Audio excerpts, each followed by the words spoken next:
नमस्कार. आजचं शीर्षक बघून तुम्हाला कदाचित असं वाटेल की काहीतरी वात्रटपणा करण्याचा सुशील कुलकर्णींचा विचार दिसतोय. अजिबात नाही. म्हणजे वात्रटपणा बित्रटपणा काही करायचा नाही. भिडे भिडे पोटवाडे हा जो शब्द आहे ना, तो आमच्या गावाकडं सर्रास वापरला जातो. आता याचा अर्थ काय आहे हे तुम्हाला चांगलं ठाऊक असेल तरी सांगतो. कसं आहे, भीड लोटत नाही माणसाला. एखादी गोष्ट भिडेपोटी माणूस करत असतो की कशाला, त्याला नाही कसं म्हणता येईल, नाही कशी म्हणू तुला म्हणते रे मीत, असं आहे ना ते.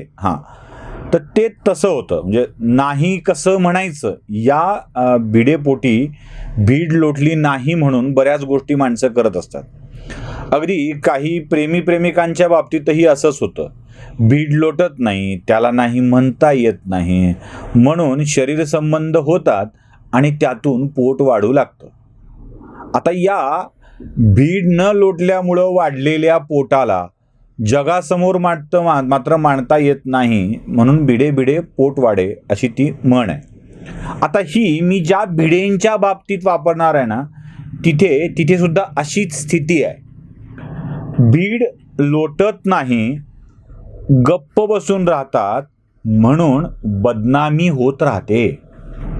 आता हे भीड आणि भिडे हे जे दोन शब्द आहेत ते कुणाच्या बाबतीत मी वापरतोय हे तुम्हाला वेगळं सांगण्याची गरज नाही आहे. संभाजीराव भिडे, ज्यांना त्यांचे विरोधक मनोहर भिडे या नावाने ओळखतात, कारण संभाजीराव भिडे असं म्हटलं की छत्रपती संभाजी महाराजांचं नाव येतं आणि त्या नावाला यथेच्छ शिवीगाळ करता येत नाही, म्हणून भिडे गुरुजींचे विरोधक त्यांना मनोहर भिडे या नावाने ओळखतात. आता काही अर्थात किडे गुरुजी या नावानं देखील त्यांना संबोधतात, ज्यांचा त्याचा विषय आहे. पण मनोहर भिडे अर्थात संभाजी भिडे अर्थात भिडे गुरुजी हे जे काही विधानं करतात ती विधानं नेहमीच वादग्रस्त ठरलेली आहेत.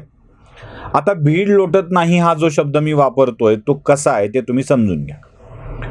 भिडे गुरुजी सुरुवातीला आंब्याच्या विषयावरती बोलले. माझ्या बागेमध्ये असा एक आंबा आहे की जो खाल्ला की हमखास मुलगा होतो. हे विधान तुफान गाजलं आणि भिडे गुरुजी कसे स्त्री विरोधी आहेत, मग बागेत असे चमत्कारी आंबे आहेत, भिडे गुरुजींचे बाग, मग आंबेवाले गुरुजी, असे त्यांच्या नानाविध पद्धतीनं भिडे गुरुजींचा उल्लेख होऊ लागला. भिडे गुरुजींच्या या विधानानंतर अनेक विधानं अशीच वादग्रस्त ठरली. आत्ता अशात भिडे गुरुजी जे बोलले ते देखील वादग्रस्त ठरलंय. ते म्हणालेत की हिंदुस्थान हा निर्लज्ज लोकांचा देश आहे. आता हेही विधान कमालीचं वादग्रस्त ठरलं. भारतातले सगळेच निर्लज्ज आहेत, तर भिडे गुरुजी सुद्धा निर्लज्ज का, ते ज्यांना मानतात ते देखील निर्लज्ज का, असे एक ना अनेक प्रश्न विचारणं लोकांच्याकडून झालं. आता भारताचा निर्लज्जतेमध्ये क्रमांक पहिला आहे असं देखील गुरुजी म्हणाले आणि त्यावरून देखील वाद गाजला. म्हणजे आंब्यानंतर हा एक विषय आणि दुसरा विषय म्हणजे कोरोना हा गांडू लोकांचा आजार आहे असं देखील भिडे गुरुजी म्हणाले होते. आता या तीनही विधानानंतर म्हणजे अशी अनेक विधानं आहेत जी भिडे गुरुजींच्या साठी वाद निर्माण करणारी आहेत. जे भिडे गुरुजींना मानतात त्यांना वाटतं की गुरुजी कशाला बरं असं बोलत असतील, का बरं वाद वळवून घेत असतील, काय कारण आहे असं करण्याचं, असं भिडे गुरुजींच्या विषयी सन्मान असणाऱ्या व्यक्तींना वाटतं. भिडे गुरुजींचा विरोध करणारी मंडळी बघा हा असंच बोलतो अशा स्वरूपात त्याला मांडतात. तर माध्यमं देखील या विषयाला हवा देत राहतात. गंमत अशी आहे की भिडे गुरुजींची भाषणाची पद्धत आपण जर नीट समजून बघितली तर तुमच्या लक्षात येईल की भिडे गुरुजींच्या भाषणामध्ये मोठमोठे पॉज तुम्हाला आढळतील. म्हणजे जसे अटल बिहारी वाजपेयींच्या भाषणामध्ये पॉज होते. गमतीनं लोक असं म्हणायचे की अटलजींच्या पॉजमध्ये सोनियांचं भाषण होऊन जातं. म्हणजे सोनिया इतकं छोटं भाषण करायचे आणि अटलजी इतके मोठे पॉज घ्यायचे. तसं भिडे गुरुजींच्या भाषणात तुम्हाला मोठमोठे पॉज आढळतात. बोलता बोलता थांबून एखाद्या विशिष्ट शब्दावर जोर देऊन पुन्हा मग थोडासा विराम घेऊन आपलं भाषण करायची पद्धत भिडे गुरुजींची आहे, जी अटलजींची पण होती. अर्थात दोघांच्याही भाषणांच्या मध्ये खूप मोठा फरक आहे. अटलजींचे प्रखर शब्द होते, भिडे गुरुजींचे स्पष्ट शब्द असतात. अटलजींची लय, नाद, माधुर्य असं सगळंच, त्याला भाषिक सौंदर्य असं होतं. भिडे गुरुजींच्या भाषणामध्ये भाषिक स्पष्टता, कणखरपणा, धार अशा गोष्टी तुम्हाला दिसतील. आता भिडे गुरुजी जे बोलतायत म्हणजे ते वाक्य खरंच जसं माध्यम मांडतायत तसं असतं की काही वेगळा अर्थ असतो, हे देखील आपल्याला नीट समजून घ्यावं लागणार आहे. जरा आंब्याचा विषय बघूया. साधारणतः भिडे गुरुजी असं म्हणतात, मी तो व्हिडिओ दाखवायची गरज नाही आहे, आता दुसरा एक व्हिडिओ माझ्याकडे आहे तो मी पण तुम्हाला दाखवणार आहे. पण साधारणतः भिडे गुरुजी असं म्हणतात, जे टीकाकार माध्यमातून आलं ते, की माझ्याकडं अशी एक आंब्याची बाग आहे, ज्या बागेमधली आंबे खाल्ले की पुत्रप्राप्ती होते. बघा भिडे गुरुजी कसं विधान करतात. थोडासा ब्लर, नीट ऐकू न येणारा, पण शक्य तेवढं म्हणजे आमची टीम आहे, भरत गायळा जो एडिट करतो, तो प्रयत्न करेल की तुम्हाला हे नीट ऐकू येईल. आता तुम्ही हा व्हिडिओ ऐका, मग तुमच्या लक्षात येईल. राष्ट्रीयत्वाच्या बाबतीत सगळा समाज, स्त्री पुरुषांचा समाज वान आणि नपुसक आहे. ते वंध्यत्व आणि ते पुरुष नपुसकत्व घालवायचं असेल तर शिवतेज प्राशन करणं हा त्याच्यावरचा उपाय आहे. एक आमच्या जिल्ह्यात माझे मित्र आहेत, आपले कार्यकर्ते, आंब्याची झाडं लावण्याची फार मोठी हौस आहे. आणि ते माझ्याकडे आले असताना एकदा मला म्हणले, गुरुजी माझ्याजवळ एक तर आंबा असा आहे की त्या आंब्याची फळं संतान होत नाही, अशा पती पत्नींनी काही विशेष पथ्य बाळगून जर खाल्ली आणि पोर होत. हा व्हिडिओ ऐकल्यावर आपल्या लक्षात काय येतं, तर भिडे गुरुजी स्वतःच्या शेतामधला आंबा सांगत नाही आहेत. ते म्हणतायत की माझे एक मित्र आहेत, ज्यांनी मला सांगितलंय की माझ्या शेतामध्ये हे आंब्याचं झाड आहे. त्या मोहनरावांचा उल्लेख ते करतात. त्या शेतातला आंबा खाल्ला की पुत्रप्राप्ती होते. म्हणजे एकानी सांगितलेला किस्सा भिडे गुरुजी प्रथमपुरुषी एकवचनी सर्वनामात सांगतायत. आता मराठी व्याकरणाचा अभ्यास असणं आवश्यक आहे. प्रथम पुरुष, द्वितीय पुरुष, तृतीय पुरुष. बोलणारा तो प्रथम पुरुषी, ऐकणारा तो द्वितीय पुरुषी, ज्याच्याविषयी बोलतोय तो तृतीय पुरुषी. भिडे गुरुजी तृतीय पुरुषी एकवचनी सर्वनामात बोलले असते तर कदाचित लोकांना ते कळलं असतं, माध्यमांना गैरअर्थ काढता आला नसता. पण माझा एक मित्र आहे, तो मला सांगत होता, हे प्रथम पुरुषी आणि तृतीय पुरुषीचा वापर करून बोलताना गुरुजी म्हणाले, आणि पुढे इंटू इन्व्हर्टेड कॉमा असं वाक्य होतं की माझ्या शेतामध्ये एक आंब्याचं झाड आहे, त्या आंब्याच्या झाडाला लागणारे आंबे चांगले चमत्कारिक आहेत आणि ते खाल्लं की पुत्रप्राप्ती होते. पुढचा भाषणाचा भाग वेगळा आहे. एखाद्या व्यक्तीच्या भाषणाचा हवा तसा अर्थ काढून घेऊन तो मांडायचा आणि वादग्रस्त करायचं, ही पद्धत आपल्याकडं जुनी आहे आणि त्या पद्धतीने मांडलं जातं.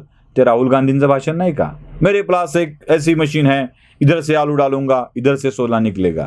ते राहुल गांधी प्रथम पुरुषी एकवचनी सर्वनामात बोलले होते. त्याचा उपयोग भाजपवाल्याने खूप छान पद्धतीनं करून घेतला, ट्रोलर्स गँगने खूप छान पद्धतीनं करून घेतला. अगदी तसंच भिडे गुरुजींच्या विषयामध्ये झालेलं आहे. भिडे गुरुजींच्या भाषणातला प्रथम पुरुषी एकवचनी सर्वनामाचा उल्लेख अगदी व्यवस्थित पद्धतीनं करून घेण्यात आला आणि माध्यमांनी याला चांगली हवा दिली. आता पुढचा एक विषय आहे की गुरुजी म्हणाले की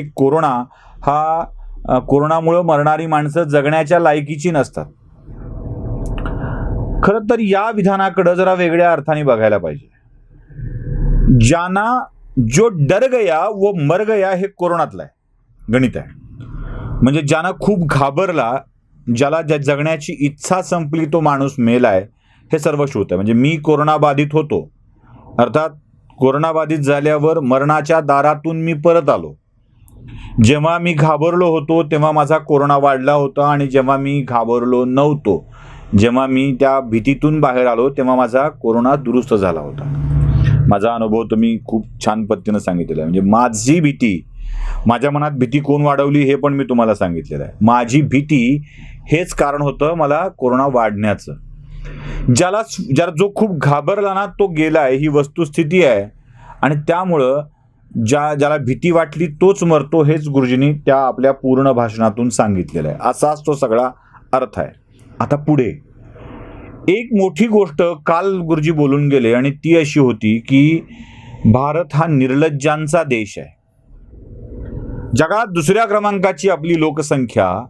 आता ती पण आपण एका बाबतीत मात्र पहिल्या क्रमांकावर आहोत, निर्लज्जपणाच्या. खरंच असं आहे, परकीय गुलामगिरी परतंत्र हे सतत भारतावर कायम राहिलेलं आहे. आणि या पारतंत्र्याला अभिमान म्हणून मिरवणारे निर्लज्ज आपल्या देशामध्ये कमी नव्हते. साधारणतः 1818 ज्या दिवशी ईस्ट इंडिया कंपनीची महाराष्ट्रातला विजय झाला, मराठा शाहीचा अस्त झाला, अनेकांना तो पेशवाईचा असतं असं म्हणायचं असतं, ठीक आहे तसं म्हणूया आपण. त्या दिवशीपासून 1947 पर्यंत ब्रिटिश भारतामध्ये होते. 150 पावणे 200 वर्षाचं ब्रिटिशाची राजवट ही भारतावरची राहिली. आणि त्याआधी मुघलांचं, मंगोलियनांचं, या सगळ्यांचं वर्चस्व भारतावरती राहिलेलं आहे. बहुतेक परकीय आक्रमकांनीच शेकडो वर्ष या देशावरती राज्य केलं आहे.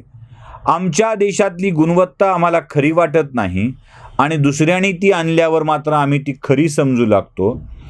दुसऱ्यांना कुर्निसात करायची भारतीयांची वृत्ती ही निर्लज्जपणाची आहे, हे आम्हाला दुर्दैवाने कबूल करावं लागतं.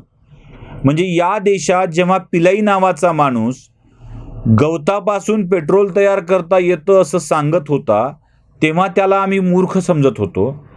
हरगोविंद सिंग खुराना जैवतंत्रज्ञानात नोबेल पारितोषिक मिळण्यापूर्वी या देशामध्ये त्यांच्या शोधांना किंमत नव्हती.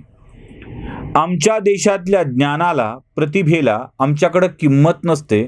आणि जेव्हा ते बाहेरून सर्टिफाईड होऊन येतात तेव्हा मात्र आम्ही त्याला मान्य करू लागतो. इथेनॉलला आम्ही डोक्यावर घेतोय, पण पिलाईला आम्ही मात्र मूर्खात काढलं होतं.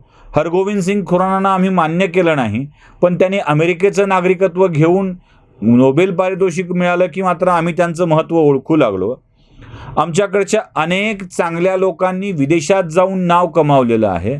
आमच्या लोकांनाच नाकारणारे आम्ही नतद्रष्ट आहोत, निर्लज्ज आहोत, हे कबूल करायला सुद्धा एक मोठं मन लागतं. ज्यांच्या 7, 8, 10 पिढ्या परकीय गुलामगिरीत गेल्या आहेत आणि तरीही आम्ही आमच्या देशाला स्वाभिमानी समजायला तयार नाही आहोत. यापेक्षा निर्लज्जपणाची कोणती गोष्ट असू शकते जी भिडे गुरुजींनी उतार वयाच्या आधिक्यानं बोलून दाखवली. त्याच्यावरती सुद्धा शंका घेऊन आम्ही निर्लज्ज का तुम्ही निर्लज्ज असा प्रश्न विचारणाऱ्या माध्यमांना आणि भिडेच्या विरोधकांना एक गोष्ट लक्षात आली पाहिजे की ते म्हणतायत त्यात एक वस्तुस्थिती आहे आणि ती वस्तुस्थिती आम्हाला नाकारून चालणार नाही. भिडेंचे समर्थक कुणाकुणाला भिडायचं उगीच म्हणून भीड लोटत नाही म्हणून गप्प बसतात आणि आरोपाचं पोट वाढत राहतं. म्हणूनच मी या व्हिडिओचं शीर्षकच भिडे भिडे पोट वाढे असं दिलं आहे. भिडे गुरुजींच्या विषयातल्या आरोपांचं उत्तर तितक्याच चपकल शब्दात मिळत नाही. म्हणूनच भिडे गुरुजींवरचे आरोप वाढत राहतात. भिडे गुरुजी जे बोलतात ती वस्तुस्थिती आहे, ती खूप स्पष्ट आहे, स्वच्छ आहे आणि स्पष्टपणा लोकांना आवडत नाही. म्हणूनच हे सगळं घडतं आहे. व्हिडिओ आवडला असेल तर लाईक, शेअर आणि सबस्क्राईब नक्की करा. धन्यवाद.